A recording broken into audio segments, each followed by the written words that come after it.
శ్రీమాత్రే నమః. ఈరోజు మనం కొత్త ఒక విషయాన్ని మనం తెలుసుకోవద్దు. అంటే ఇది వరకు కూడా తెలిసి ఉండొచ్చు, మనం గ్రంథాల్లోనూ అన్నింటిలోనూ తెలుసుకుంటాం. కానీ ఈ యొక్క యూట్యూబ్ ద్వారా ఇది మీకు చాలా ఉపయోగపడే ప్రతి ఒక్కరికి కూడా జీవితంలో తెలుసుకోవాల్సిన ఉపయోగపడే ఒక అద్భుతమైనటువంటి సబ్జెక్ట్ అండి. ఈ నవగ్రహాలకి మనం చేస్తాం కదా, ఆదిత్యాయ సోమాయ మంగళాయ బుధాయ చ గురు శుక్ర శనిభ్యశ్చ రాహవే కేతువున. ఈ 9 గ్రహాలు ఉన్నాయి కదా.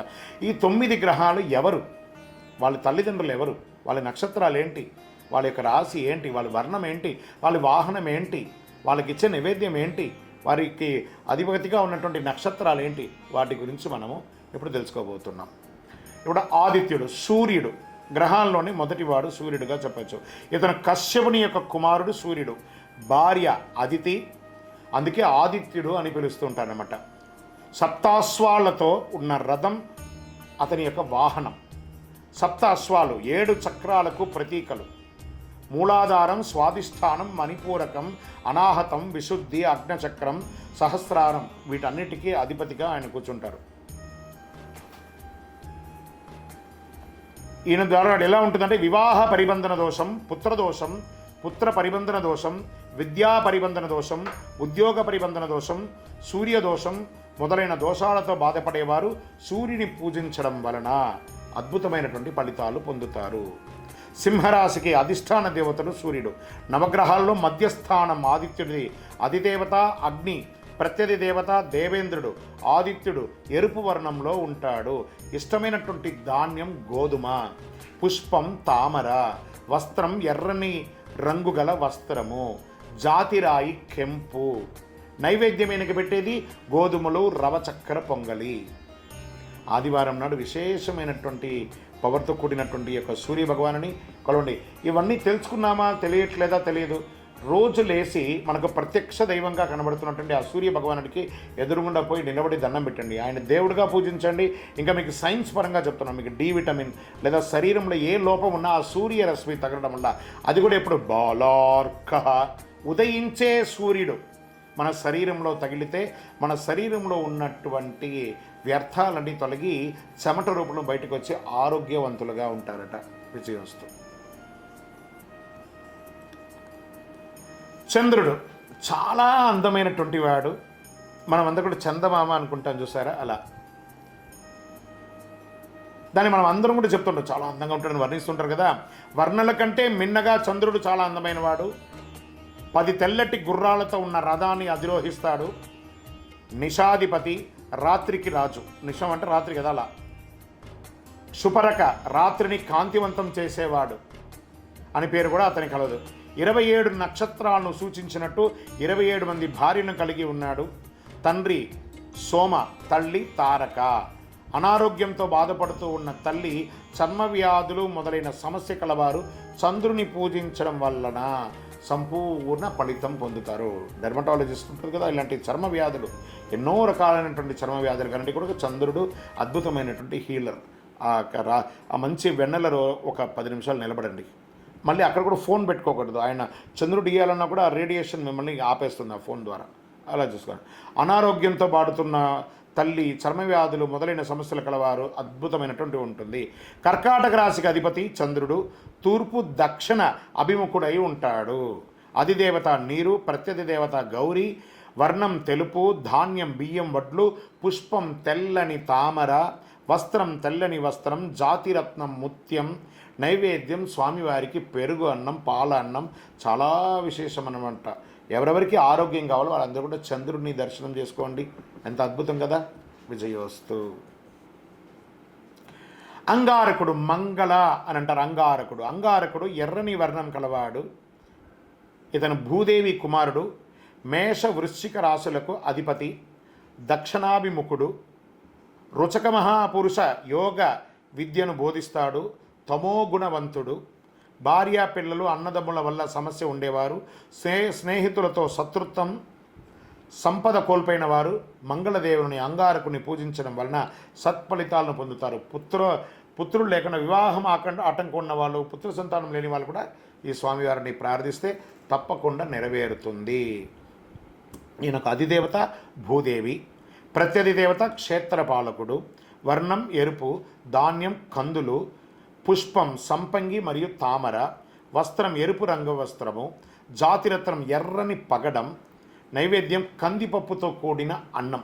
ఇవన్నీ పెట్టండి. ఆ యొక్క అంగారకుని యొక్క అనుగ్రహం పొందండి. అంగారక గ్రహం యొక్క పరిపూర్ణ అనుగ్రహం మీకు వచ్చింది అని అంటే విజయమే మీకు విజయోస్తు. ఇక బుధగ్రహం తారాచంద్రుల పుత్రుడు బుధుడు, రజోగుణవంతుడు, పుత్రదోషం, మందవిద్య, చంచలమైనటువంటి మనసు కలవారు బుధుని పూజ చేయడం వల్ల ఉపసంహరణం పొందుతారు. తెలివితేటలు, వృద్ధి, సంగీతం, జ్యోతిష్యం, గణితం, వైద్యం వంటి వాటిలో రాణించాలనుకున్న వాళ్ళు బుధుని యొక్క అనుగ్రహం పొందక తప్పదు. మిథున మరియు కన్యా రాశికి అధిపతి బుధుడు తూర్పు ఉత్తరముఖుడై ఉంటాడు. అధిదేవత విష్ణు, ప్రత్యధి దేవత నారాయణుడు. వర్ణం చిగురాకు పచ్చ, వాహనం సింహం, ధాన్యం పచ్చ పెసలు, వస్త్రం పచ్చని రంగు వస్త్రములు, జాతిరత్నం పచ్చ. నైవేద్యం పెసలతో కూడిన అన్నం బుధుడికి పెట్టండి. మీ వ్యాపార అభివృద్ధికి కూడా ఈ బుధుడు చాలా విశేషం. విజయోస్తు. గురు భగవానుడు బృహస్పతి, గురు చూసిన కోటి లాభం అంటారు. ఎంత అద్భుతం చూస్తారా, గురు చూసిన కోటి లాభం. అలాంటి గురు భగవానుడు ఎలాంటి వాడు, బృహస్పతి అని కూడా అంటారు ఆ గురువుని. దేవతలకి దానవులకి గురువు అయిన శుక్రాచార్యుడికి గురువు ఇతను.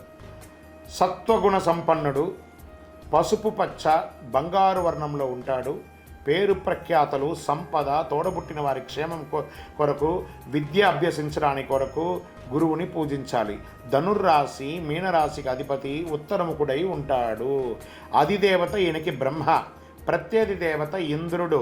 వర్ణం పసుపు, వాహనం గజరాజు, ధాన్యం శనగలు, పుష్పం మల్లెపూలు, వస్త్రం బంగారు రంగు వస్త్రం, జాతిరత్నం పుష్యరాగం. దీని కనక పుష్యరాగం, పుష్యరాగం ప్లస్ కనక పుష్యరాగం రెండు చెప్పవచ్చు. నైవేద్యం శనగలతో కూడిన అన్నం, లేదా ఈయనకి ఇష్టం ఏమంటే ఆ శనగలు 108 ఒక మాలలాగా గుచ్చి ఆయనకు వేస్తే అద్భుతంగా ఆయన అనుగ్రహం ఇస్తాడు. గురు చూసిన కోటి లాభం కాబట్టి విజయోస్తు. శుక్ర భగవానుడు, ఇంకా శుక్రదశ పట్టింద్రా వీడికి అని అంటారు కదా, ఆ శుక్రుడు. ఈ శుక్ర భగవాను యొక్క విశిష్టతను మనం తెలుసుకుందాం. ఉషణ భృగు మహర్షిల సంతానం అన్నమాట ఈయన. అసురుల గురువు ఇతను.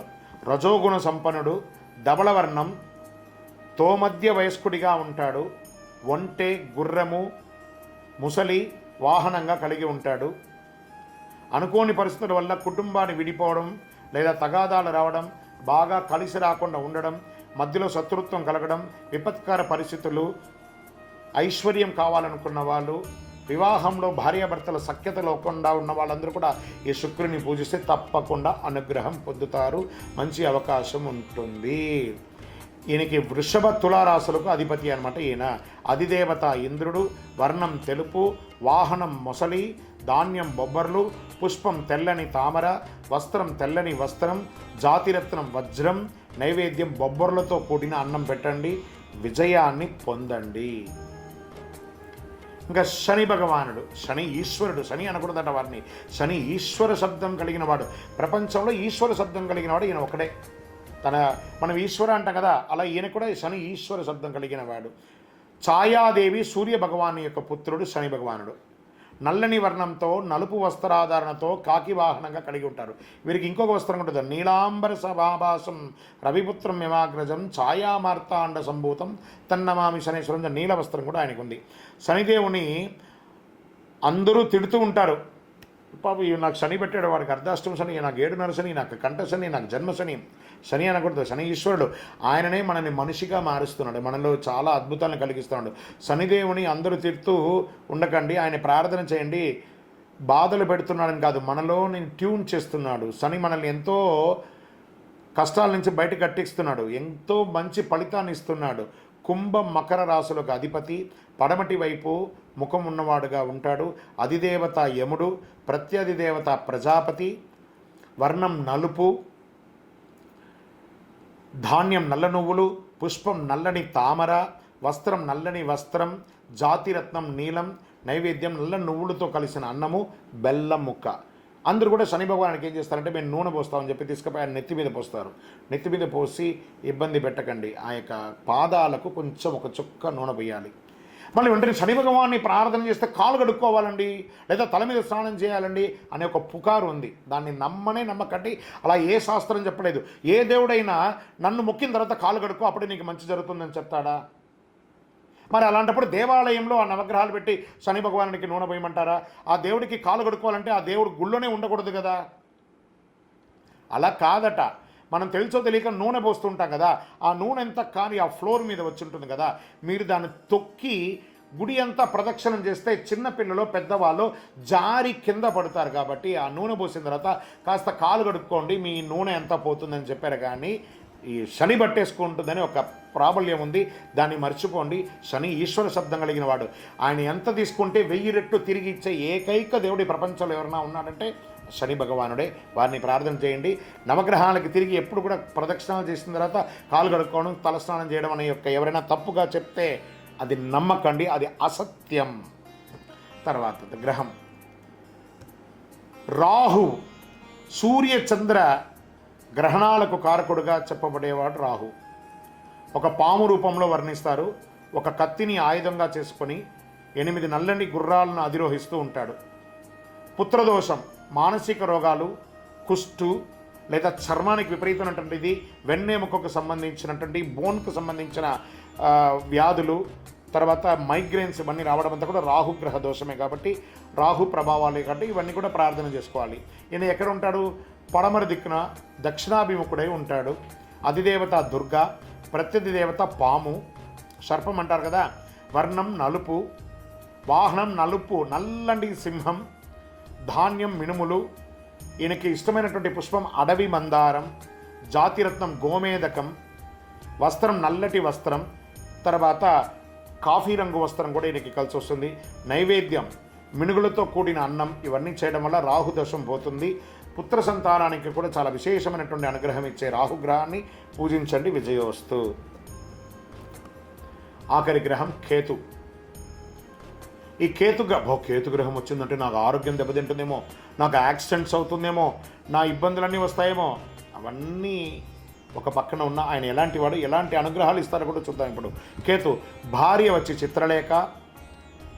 ఎవరెవరికైతే ఏమేమి ఈయన పూజిస్తే వచ్చే లాభం చెప్తాను చూడండి. ఆస్తి నష్టం, చెడు అలవాట్లు, పుత్రదోషం, ఇవన్నీ కూడా ఆరోగ్యం, అనారోగ్యంగా ఉన్న వాళ్ళకంతా అనారోగ్యం తొలగిపోవాలనుకుంటే ఈ కేతువును పూజించక తప్పదు. ఈయన ఎలా ఉంటారంటే ఉత్తర పడమటి ముఖాధీసుడై ఉంటాడు. అధిదేవత చిత్రగుప్తుడు, ప్రత్యధి దేవత బ్రహ్మ, వర్ణం ఎరుపు మరియు ఒక రకమైనటువంటి గ్రే అంటారు చూసారా, సిమెంట్ కలర్ అది. వాహనం గద్ద, ధాన్యం ఉలవలు, పుష్పం ఎర్రని కలువ పూలు, వస్త్రం రంగురంగులకి వస్త్రం, అన్ని రకాల ఆయన అనేక వస్త్రాలు ధరిస్తారు. జాతిరత్నం వైడూర్యం. ఆ వైడూర్యం ఇలా పెట్టుకుంటే ఆ క్యాట్ ఐ అంటారు చూసారా, ఇలా కదులుతూ ఉంటుంది. ఈ నవరత్నాల్లో ఆఖరిలో ఉన్నటువంటిదే వైడూర్యం అన్నమాట. వైడూర్యం. నైవేద్యం వచ్చేసి ఉలవల అన్నం ఇంకా ఈయనకి పెట్టవచ్చు.